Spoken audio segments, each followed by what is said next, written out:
చాలామంది ఏమంటారంటే మన పాకిస్తాన్కి అక్కడ అణ్వస్త్రాలు సర్గోదా దగ్గర అక్కడ దాకా వెళ్ళి పేల్చినప్పుడు దాన్నే లేపేయచ్చు కదా అంటుంటారు.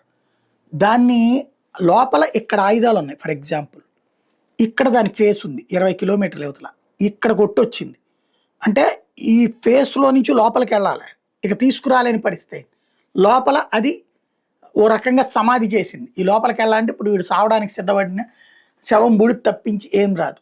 అట్లాగా దాన్ని స్ట్రక్ చేసేసింది మన సైన్యం తెలివిగా. అయితే ఎందుకని పూర్తిగా పేల్చేయలేదు అంటే ప్రమాదం మనకు కూడా పొంచి ఉంది.